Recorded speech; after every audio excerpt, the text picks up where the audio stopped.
그래서 두 번째, 이제 극심한 스트레스를 받게 되면 공황장애가 찾아옵니다.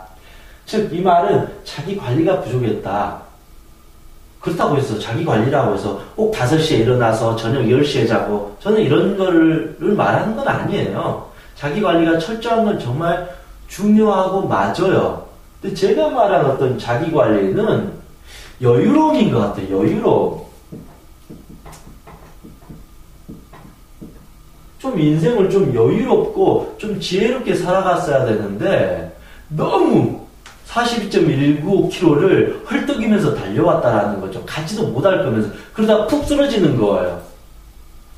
우울증, 불안증, 강박증, 이게 다 그런 거예요. 쉬지 않고 너무 욕심부려서 달려오니까 마음이 고장이 나버린 거예요. 마음의 수레바퀴가 깨져버린 거예요. 그걸 마음의 병이라고 하는 거죠. 몸이 깨지면 몸의 병이라고 하는 거죠. 그래서 이런 극심한 스트레스가 생겨버리면 우리의 몸과 마음의 기관들은 하나씩 망가질 수밖에 없다. 스트레스는 누가 준 것도 맞지만 근데 중요한 거는 스트레스를 받는다라고 말을 하잖아요. 스트레스를 우리가 준다라기보다도 내 입장에서는 스트레스를 받는다라고 그러잖아요. 그러면 스트레스를 안 받을 수도 있잖아요. 물론 이 사람이 스트레스를 안 주면 좋잖아요. 직장 상사가 잔소리 안 하면 좋고 아내가 남편이 나를 배려해 주면 좋겠는데 그게 잘 안 될 수도 있잖아요. 그 사람을 내가 바꿀 수가 없잖아요. 그런데 스트레스가 오긴 하겠지만 내 스스로 안 받을 수 있도록 마음을 다스려야 된다. 그게 바로 자기 개발이고 자기 관리라는 겁니다. 그래서 자기 관리를 하기 위해서 우리는 뭐 취미 활동도 하고 운동도 하고 명상도 하고 뭐 기도도 하고 자기 최면도 걸고 그런 마인드 컨트롤 여러 가지 방법을 해야 되는 겁니다. 그런 거를 이렇게 한 번도 하지 않고 그냥 무작정 저 목표만을 향해서 달려가다가는 언젠간 지치게 된다라는 겁니다.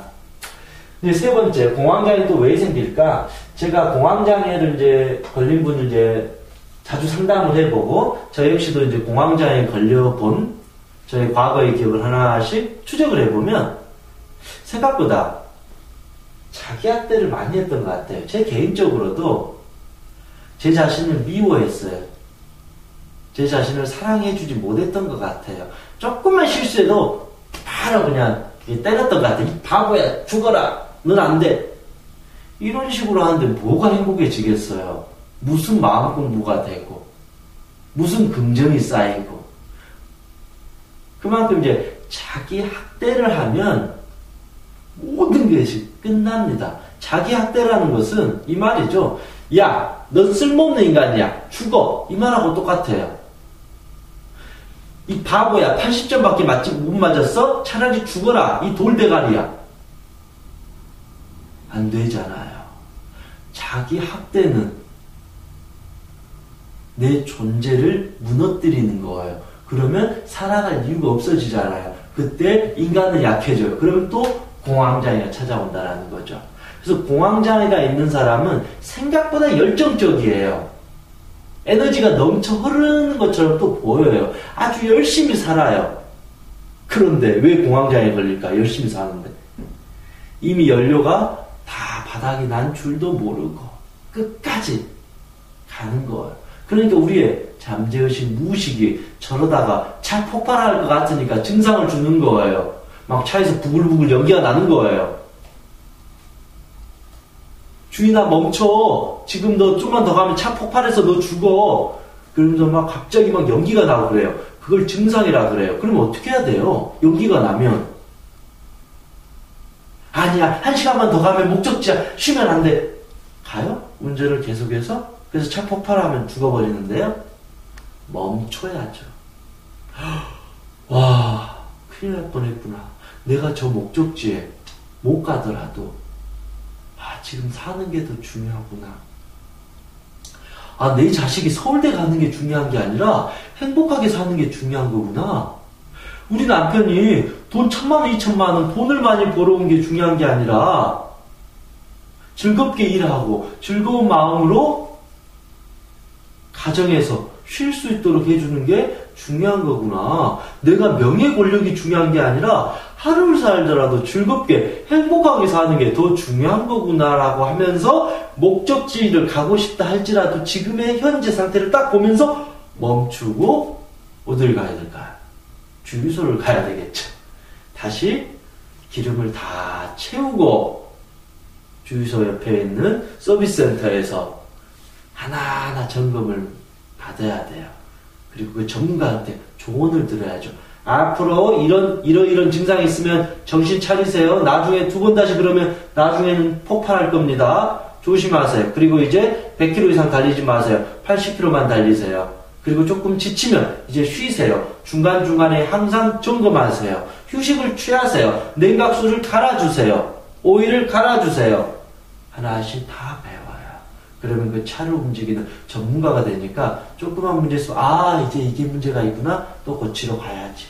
그렇게 했을 때 당연히 내가 목적지를 안전하게 갈 수 있고 또 다른 목적지도 갈 수 있는데 우리의 집착, 욕심이라는 것은 그 순간은 멈추지 않고 이렇게 가는 거예요. 마치 고무줄 이미 더 팽팽한데 더 당겨버리는 거죠. 그럼 고무줄 팍 터지는 거죠. 찢어지는 거죠. 그래서 자신의 상황에 맞게끔 살아가야 되는데 지나친 욕구와 욕심은 자기 학대의 원인이 됩니다. 내가 욕심이 이 정도인데 현재 나는 이 정도예요. 그럼 어떻게 해야 돼요? 이만큼은 나를 희생시켜야 돼요. 나를 괴롭혀야 돼요. 잠을 안 재워야 돼요.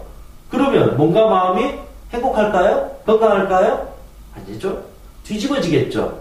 정신이 뒤집어질 때 공황장애가 생기면서 공황장애는 신체적인 증상까지도 동반하게 돼요. 그 다음에 다룰게요. 그래서 네 번째, 욕심과 집착이 공황장애의 또 다른 원인이다.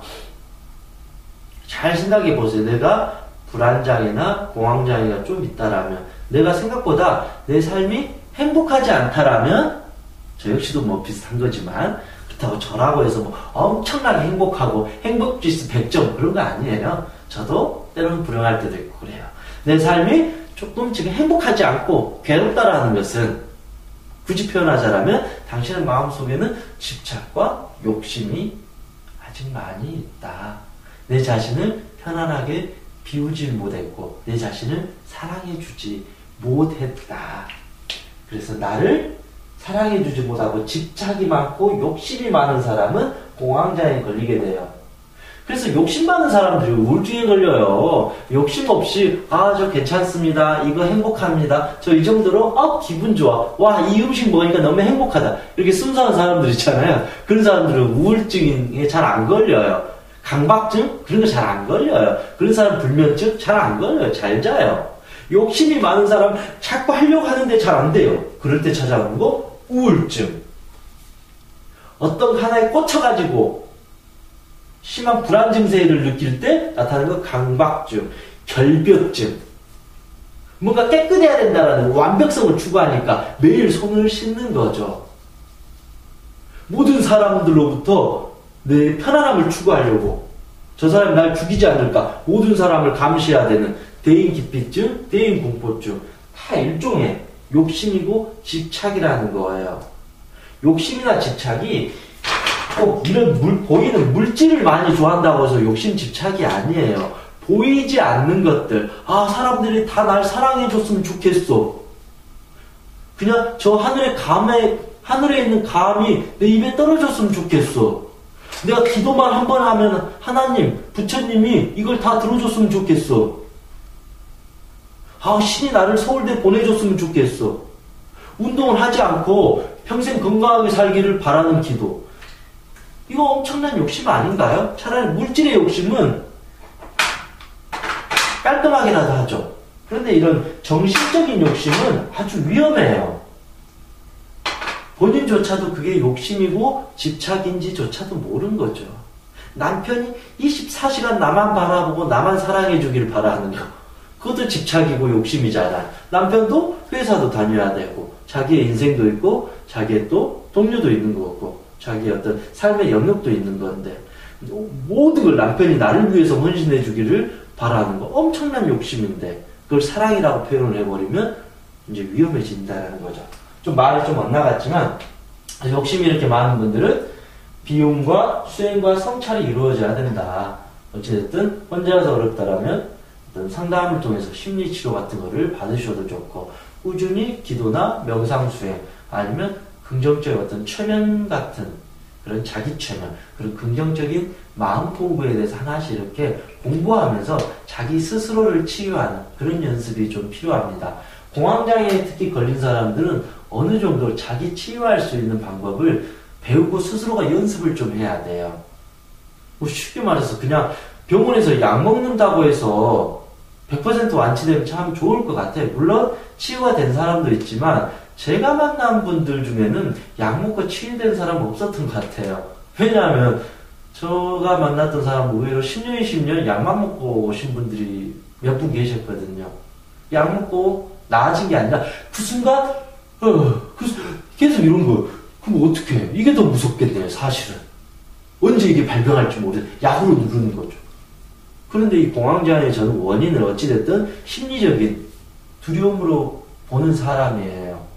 그러면 이 심리적인 두려움을 컨트롤하고 다스리고 집착을 놓아버리면 이제 끝이 난다는 건 사실이잖아요. 그런데 우리는 그 방법을 잘 모르고 그 방법대로 하지 않고 그 방법이 얼마나 중요한지를 잘 모르니까 너무 쉽게 생각해요. 마치 약 먹으면 나을 것 같고 하루 그냥 편안하게 잠을 자면 나을 것 같고 시간이 지나면 해결될 거라고 생각하지만 마음은 시간이 지나서 해결된다라기보다도 내가 적극적으로 내 자신을 개입을 해야 되고 치유를 해야 되고 다스리는 연습들이 이제 필요하다고 봅니다.